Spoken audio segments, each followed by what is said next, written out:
AP వ్యాప్తంగా భారీ వర్షం దంచి కొడుతోంది. విశాఖ నగరంలో ఈదురుగాలులతో భారీ వర్షం కురుస్తోంది. కుండపోత వర్షానికి లోతట్టు ప్రాంతాలు జలమయమయ్యాయి.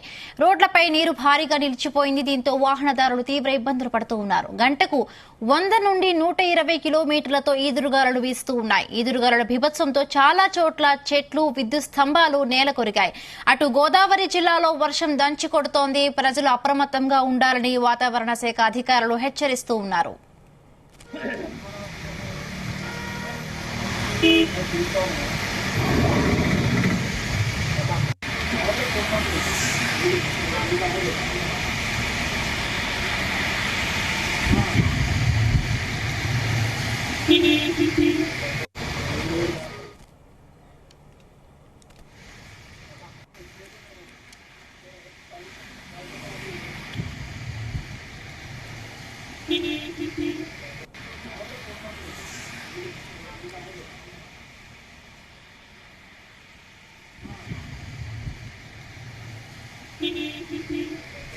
ఏపీ వ్యాప్తంగా భారీ వర్షం దంచి కొడుతోంది. విశాఖ నగరంలో ఈదురుగాలులతో భారీ వర్షం కురుస్తోంది. కుండపోత వర్షానికి లోతట్టు ప్రాంతాలు జలమయమయ్యాయి.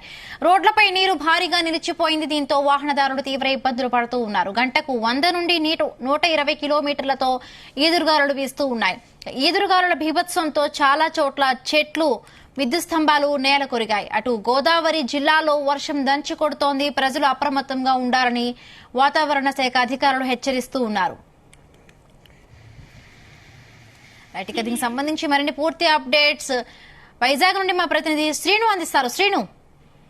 Thank you Himabindu. కొద్ది రోజులుగా ఏపీ మొత్తం మీద ఎండలు దంచి కొడుతున్నాయి. అయితే ఈ రోజు నగర ప్రజలకు కాస్త ఊరట కలిగించిందనే చెప్పుకోవచ్చు. ఈ రోజు భారీ వర్షం విశాఖ నగరంలో దంచి కొడుతుంది. అయితే మరోపక్క 100 నుంచి 110 కిలోమీటర్ల వేగంతో ఈదురుగాలు కూడా వీస్తున్నాయి. ఈ నేపథ్యంలో వాతావరణ శాఖ ప్రజలంతా అప్రమత్తంగా ఉండాలని కూడా హెచ్చరించడం జరిగింది. అయితే ఇప్పటికే విశాఖ నగరం అంతా కూడా ట్రాఫిక్ జామ్ తో కొన్ని ప్రదేశాలు అయితే ట్రాఫిక్ జామ్ తో వాహనదారులు అయితే ఇబ్బందులు గురవుతున్నారు. అయితే మరోపక్క చూస్తున్నట్లయితే కాస్త ఈ ఉక్కపోత నుంచి విడుదల కలిగిందంటూ కూడా సాధారణ ప్రజలను అయితే కాస్త ఊరట కలిగించిందని చెప్పుకోవచ్చు.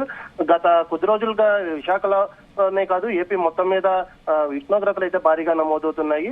అలానే అల్లూరు జిల్లా, విశాఖపట్నం జిల్లా, అలాగే అనకాపల్లి జిల్లాలో కూడా భారీ వర్షం అయితే కురుస్తున్నట్టు మనకు తెలుస్తుంది. ప్రస్తుతానికైతే అనకాపల్లి జిల్లాలో కూడా భారీగా వర్షం నమోదవుతున్నట్టు కూడా వాతావరణ శాఖ అయితే తెలియజేయడం జరిగింది. అయితే ఇప్పటికే భారీగా వర్షం కురుస్తున్న నేపథ్యంలో ప్రజలందరూ కూడా అప్రమత్తంగా ఉండాలని కూడా వాతావరణ శాఖ అయితే హెచ్చరించడం జరిగింది. అలాగే మత్స్యకారులు కూడా వేటకు వెళ్లొద్దు అంటూ కూడా ఇప్పటికే వాతావరణ శాఖ అయితే హెచ్చరించడం జరిగింది. అలాగే పలు చోట్ల భారీ వర్షం కురుస్తుండటంతో చెట్ల కింద ప్రజలు ఉండరాదు అంటూ కూడా వాతావరణ శాఖ అయితే ఇప్పటికే చెప్పడం జరిగింది. అయితే మరోపక్క చూసుకున్నట్టయితే అల్లూరు జిల్లాలో భారీ వర్షపాతం నమోదవుతుంది. అక్కడ కూడా వాగులు, వంకలు పొంగి పొర్లుతున్నాయి. రానున్న మరికొన్ని రోజుల్లో పాటు వర్షాలు కురుస్తాయి అంటూ కూడా వాతావరణ శాఖ అయితే హెచ్చరించడం జరిగింది. అయితే ఇప్పటికే ఋతుపవనాలు ఎంటర్ అయిన పరిస్థితి కనిపిస్తుంది. అయితే ఋతుపవనాలు ఎంటర్ అయిన కొద్ది గంటల్లోనే అటు తెలంగాణలో, ఇటు ఆంధ్రప్రదేశ్ లో కూడా భారీ వర్షాలు కురుస్తాయంటూ వాతావరణ శాఖ అయితే వెల్లడించడం జరిగింది. అటు హైదరాబాద్ లో కూడా చూసుకున్నట్టయితే గత రాత్రి నుంచి కూడా వర్షాలు కురుస్తున్నట్టు కూడా తెలుస్తుంది. శుక్రవారం నుంచి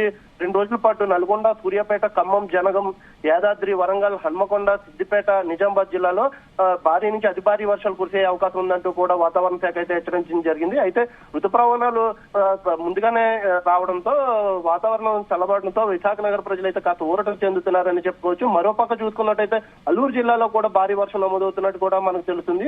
మరోపక్క శ్రీకాకుళం, విజయనగరం, తూర్పుగోదావరిలో కూడా భారీ వర్షం అయితే నమోదవుతున్నట్టుగా తెలుస్తుంది. ప్రజలు మాత్రం అప్రమత్తంగా ఉండాలంటూ ఇప్పటికే వాతావరణ శాఖ అయితే వెల్లడించడం జరిగింది. అలాగే ఎక్కడ పడితే అలాగే మత్స్యకారులు కూడా ఎక్కడికే వెళ్లకుండా ఇప్పటికే ఉన్నత అధికారులు కూడా అనేక ఏర్పాట్లు చేయడం జరిగింది. లోతట్టు ప్రాంత ప్రజలను కూడా సురక్షిత ప్రాంతాలకైతే తరలించడం జరిగింది. హిమబిందు.